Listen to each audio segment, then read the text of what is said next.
आप लोग जो मुझे अभी वीडियो में देख रहे हैं, अगर आप भी यहां पर आना चाहते हैं तो आपको क्या करना है, मेरी वेबसाइट पे जाना है, दैट इज www.sandeepmaheshwari.com। वहां पे रजिस्टर करना है। उसके बाद में आपके पास में एक एसएमएस आएगा आपके मोबाइल फोन पे, उसमें एक लिंक होगा, उस लिंक पर आप क्लिक करेंगे तो आपको एक एंट्री पास मिलेगा, जिसके बेस पर आप यहां पर आ सकते हैं और मेरा सेशन अटेंड कर सकते हैं। Wish you all the best and see you soon.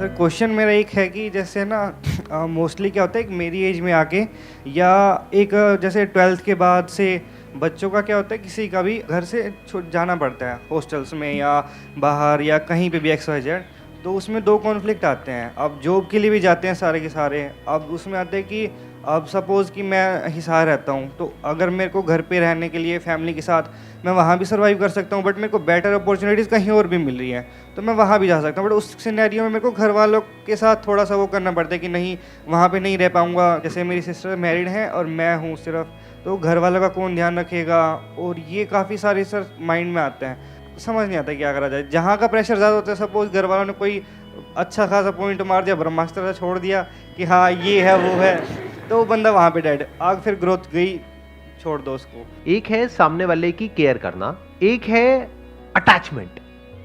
Care is love, attachment आपको फंसाता है। तो never act out of attachment, act out of care and love. आपको यह टेंशन हो रही है कि अगर उनको कुछ हो गया तो क्या होगा। अब क्या ये जो आपको टेंशन हो रही है, इसके पीछे कोई वजह है? क्या वो अपनी केयर खुद नहीं कर सकते हैं? अगर ऐसा है तो you need somebody to take care of them. अगर वो फिजिकली उनको कुछ प्रॉब्लम है या कोई बहुत बड़ी बीमारी है जिस वजह से वो चल फिर नहीं सकते हैं या अपना ध्यान नहीं रख सकते हैं, तो फिर देन यू नीड समबडी जो कि उनका ध्यान रख सके उस टाइम के लिए जब आप वहां पर नहीं हो।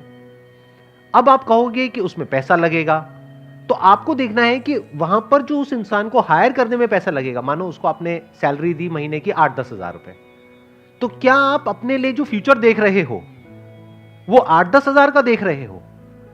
If the answer is yes कि 8-10 हजार का ही देख रहे हो, फिर 8-10 हजार की उसको क्यों सैलरी दे रहे हो? फिर तो वहीं रहो।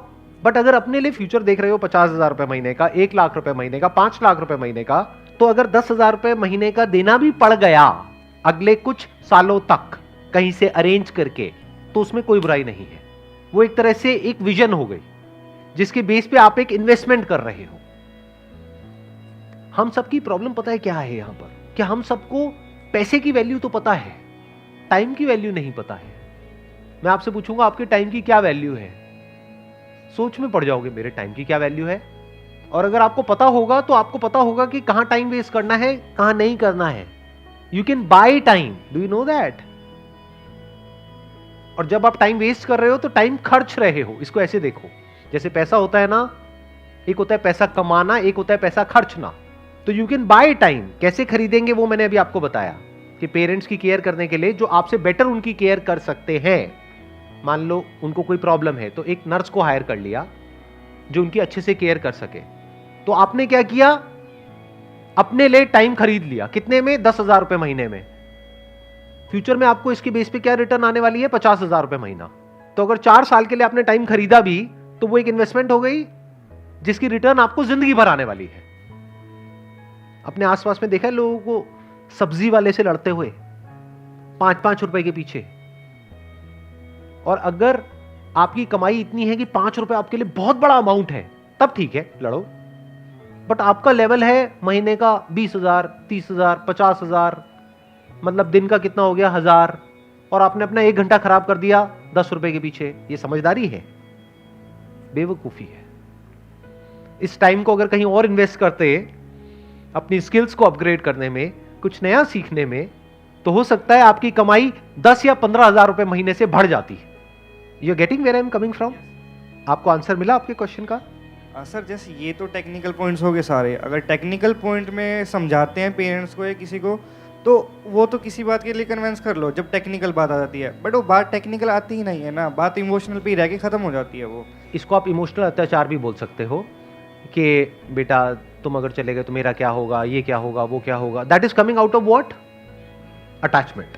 दे आर अटैच्ड टू यू, क्योंकि बचपन से आपको उन्होंने पाला है, पोसा है। ये पोसा क्या होता है मुझे नहीं पता, बहुत सुना है मैंने, पोसा है। पोषण, पालन पोषण होता है ना, अच्छा, पोषण तो से आता है पोषण पोसा से। हाँ, आपका पालन पोषण किया है। Okay okay. Got it. तो अगर उनको आपसे जेन्युइनली प्यार होगा तो वो क्या कहेंगे कि ठीक है, तुम्हारे जाने के बाद में मुझे तुम्हारी याद आएगी, बुरा भी लगेगा, रोना भी आएगा, कोई बात नहीं, लेकिन तुम्हारे लिए बेटर है तो तुम जाओ।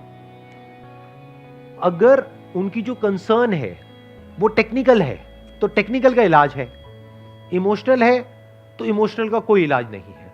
इमोशनल का एक इलाज है, आप भी इमोशनल हो जाओ या इमोशनल होने की एक्टिंग करो। रोना आता है आसान होता है, ग्लिसरीन लगाओ आंखों में, थोड़ी देर में मेरी जिंदगी बर्बाद हो जाएगी, मैं कुछ नहीं कर पाऊंगा, नहीं मैं आप ही की सेवा कर पाऊंगा। कहाँ है आपके चरण, मैं यही बस रोज रात को मैं पैर दबाऊंगा, दिन में भी दबाऊंगा। तो कहेंगे जा तू जा। ज्यादा ओवर एक्टिंग तो नहीं हो गई? थोड़ी सी हो गई, बुरी तो नहीं लगी? इमोशंस में आपके पेरेंट्स आपको जो भी कुछ कह रहे हैं उन बातों को ज्यादा सीरियसली नहीं लेना है। और मेरी ये बात सिर्फ आज के लिए रेलेवेंट नहीं है, जिंदगी भर के लिए रेलेवेंट है। अभी तो आपकी शादी नहीं हुई है, शादी होगी ना? Yes sir. तो जब शादी होगी और आपकी वाइफ घर पे आएगी, सास बहू की लड़ाई होगी, तो क्या होगा? वहां पे टेक्निकल बातें होंगी, वो तो सर होती नहीं है कभी। इमोशनल बातें होगी, रोना धोना, ये वो, उसने ये कर दिया, उसने वो कर दिया, वो उसकी साइड है, वो उसकी साइड है, तू किसकी साइड है? मां की साइड है या बीवी की साइड है? ये सब बातें थ्योरेटिकल नहीं है, हर घर की कहानी है। अभी आप लोगों को समझ नहीं आएगी क्योंकि अभी तक बचे हुए हो। जब फंसोगे तो ऐसा फंसोगे, समझ नहीं आएगा चारों तरफ से। मैं फंस के निकल चुका हूं, तभी तो यहां पर बैठ करके हंस रहा हूं आप लोगों के सामने। इन सब प्रॉब्लम्स के मैंने सॉल्यूशंस निकाल लिए हैं, समझ लिया है बारीकी से कि इमोशंस क्या होते हैं और प्रैक्टिकल होना क्या होता है। लाइफ में जितना हो सके प्रैक्टिकल रहो। हैविंग सेड दैट, इमोशंस कभी ना कभी आपके ऊपर हावी होंगे। ऐसा नहीं हो सकता कि आपके ऊपर इमोशंस हावी ना हो या उनके ऊपर ना हो, तो उसको खींचो मत। कभी गुस्सा आ गया, कभी थोड़ा बहुत इमोशनल हो गए, ज्यादा इमोशनल हो गए, रो लिए, वो रो लिए, कोई बात नहीं। इस तरह से जब लाइफ में आगे बढ़ोगे ना, अनबायस्ड होकर के, प्रैक्टिकल होकर के, कूल एंड काम तरीके से, तो सुखी रहने के चांसेस बहुत ज्यादा हैं। नहीं तो अगर इस इमोशनल अत्याचार की पकड़ में आप आ गए तो भाई साहब ऐसा फंसोगे, चारों तरफ से ऐसा फंसोगे, हम क्या बताएं आपको, आप कैसा फंसोगे। You got the answer? जो भी आपने क्वेश्चंस पूछे थे उसके आंसर्स मिल गए, जो नहीं भी पूछे थे उसके भी मिल गए? Yes sir. यही मेरी खास बात है।